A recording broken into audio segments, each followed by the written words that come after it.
Hello दोस्तों, आप सभी को पवित्र पिता प्रभु यीशु मसीह के मीठे और मधुर नाम में जय मसीह की।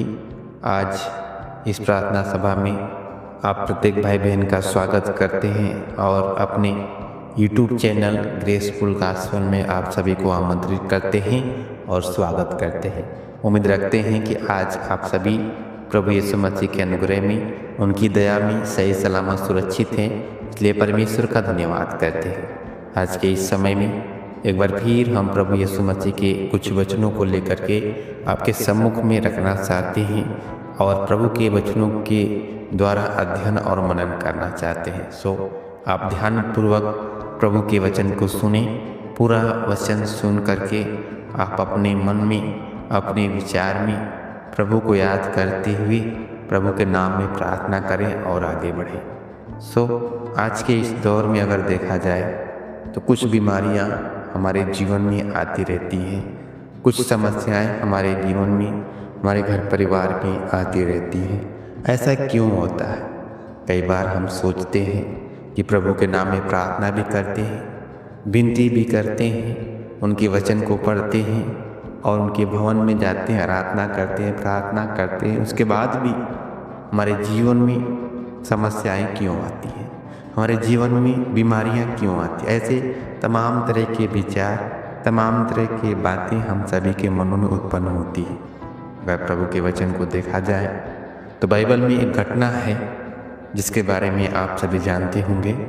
अगर यूहन्ना रचित सुसमाचार 5 अध्याय को पढ़ें तो उसमें एक व्यक्ति के बारे में लिखा गया है जो 38 साल से रोगी था। आप जानते हैं कि वो व्यक्ति 38 साल से लकवा रोग में खाट पर पड़ा रहता था और वो चल फिर नहीं पाता था। प्रभु का वचन कहता है कि जहाँ भी वो पड़ा हुआ था, जिस जगह पे वो इस चाह में, इस इंतज़ार में था कि मैं चंगा हो जाऊँगा, मैं छुटकारा पा जाऊँगा, वहाँ पे प्रभु यीशु मसीह एक बार गए और जाने के बाद उससे पूछे कि क्या तू चंगा होना चाहता है? उन्होंने कहा कि प्रभु, मेरे पास ऐसा कोई भी मनुष्य नहीं, ऐसा कोई व्यक्ति नहीं जो मुझे इस पानी में उतार दे और मैं चंगा हो जाऊं।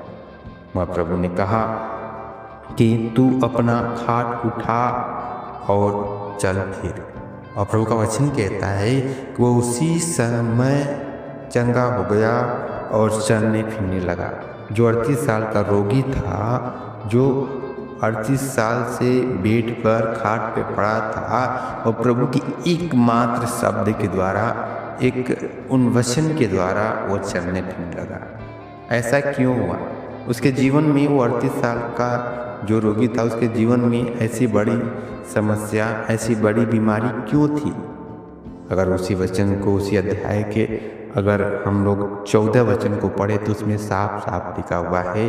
अगर पढ़ें यूहन्ना रचित सुसमाचार 5 अध्याय के 14 वचन को, तो उसमें साफ साफ लिखा है कि जब प्रभु यीशु मसीह उस व्यक्ति को चंगा किए जो 38 साल का रोगी था, उसके बाद फिर उसी मंदिर में जहाँ पे वो लकवा रोगी का व्यक्ति चंगा होकर के चल फिर रहा था, एक बार फिर प्रभु को मिला और प्रभु ने वहाँ पे, उन्होंने एक शब्द कहा उस रोगी से जो चंगा हो गया था। 38 साल का रोगी जो चंगा हो गया था, उससे प्रभु ने कहा, अगर पढ़े यूहन्ना रचित सुसमाचार 5 अध्याय के 14 वचन को, तो उसमें इस प्रकार से लिखा है कि इन बातों के बाद वह यीशु को मंदिर में मिला।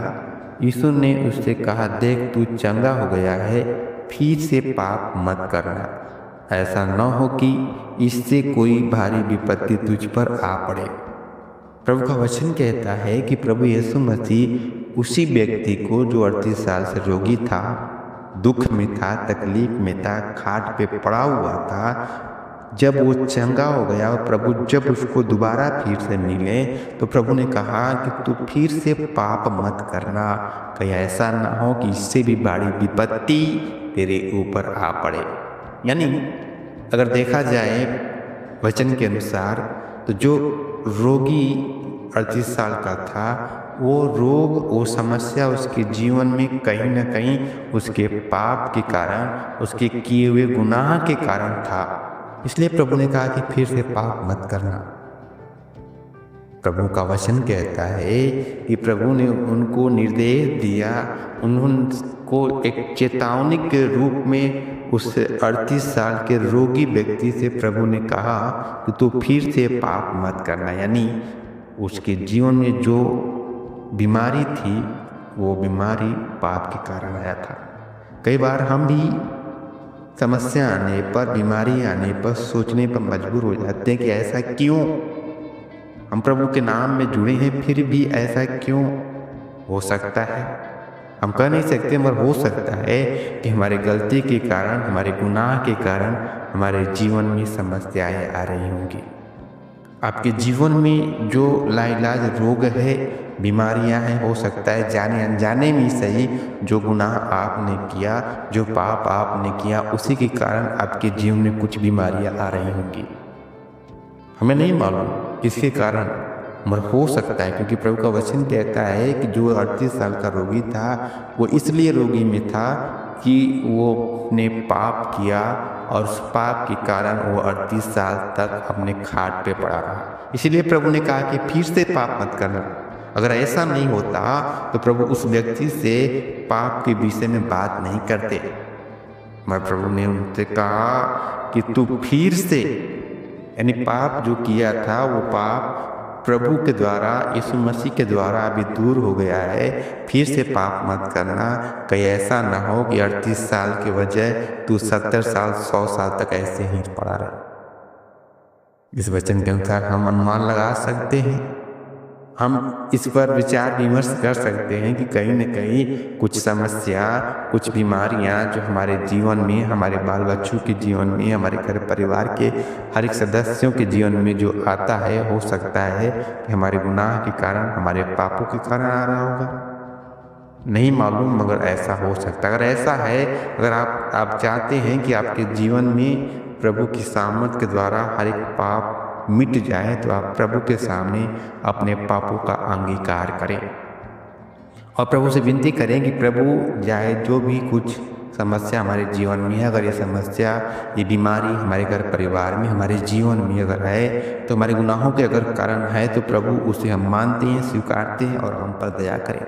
ऐसे आप प्रार्थना करेंगे, प्रभु जरूर दयावंत पिता जो दुनिया को पाप से छुड़ाने के लिए जगत में आया हो, हमारे अपराधों को, हमारे गुनाहों को क्षमा करेंगे और जिस समस्या से या जिस बीमारी से हम परेशान हैं, हताश, निराश, उदास हैं, वो बीमारी हमारे जीवन से दूर हो जाएगी।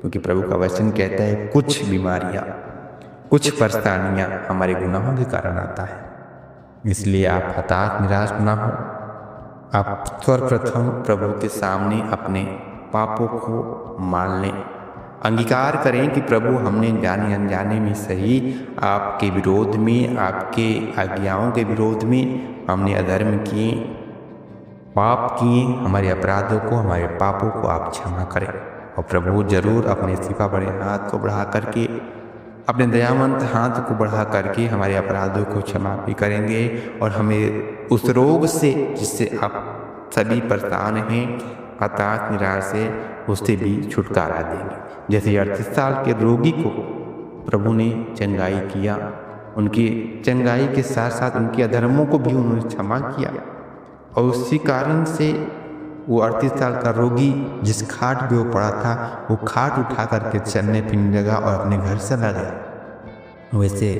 हमारे भी जीवन में प्रभु आज भी वही सामर्थ्य का काम करने के लिए हमेशा तत्पर और तैयार है।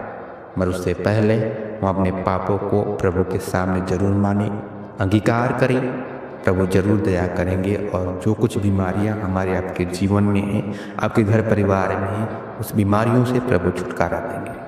सो आज के वचन से परमेश्वर आप सभी को आशीषित करें। आइए छोटी सी प्रार्थना करें।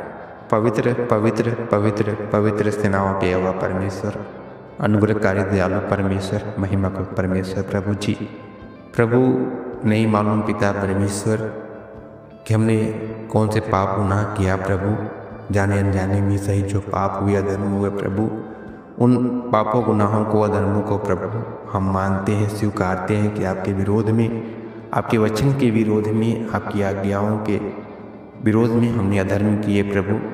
हम सभी के धर्मों को प्रभु आप क्षमा करें, और जो कुछ बीमारियां आज बहुतों के जीवन में है, हम सभी के जीवन में प्रभु, वो सारी बीमारियों को प्रभु आप दूर करें। प्रभु हमें नहीं मालूम प्रभु ये समस्या, ये बीमारी प्रभु जो आज आप सभी के जीवन में, आपके बच्चों के जीवन में है प्रभु, क्यों है, कैसे है, नहीं मालूम परमेश्वर। मगर आपका वचन कहता है कुछ बीमारियां हमारे अपराधों के ही कारण हमारे जीवन में आती है प्रभु। प्रभु हम पापियों के ऊपर प्रभु दया करें, और सारे धर्मों को प्रभु आप दूर करें, पवित्र करें, और साथ में प्रभु हर एक रोगों से, हर एक बीमारी से, हर एक समस्या से प्रभु आप छुटकारा दीजिए पिता। सेनाओं के वह परमेश्वर, पवित्र पिता जी, कृपालु परमेश्वर, आज हर एक जन के शरीर प्राण आत्मा को, हर एक जन के जीवन को आपके हाथ में देते हैं, और विश्वास करते हैं प्रभु कि आपने हम सभी के धर्मों को क्षमा किए हैं। हर एक जन को प्रभु आपने छुए पिता पर धन्यवाद करते हैं। आगे के समय प्रभु आपके हाथ में अर्पण करके प्रार्थना यीशु मसीह के नाम में मांग लेते हैं पिता, आमीन।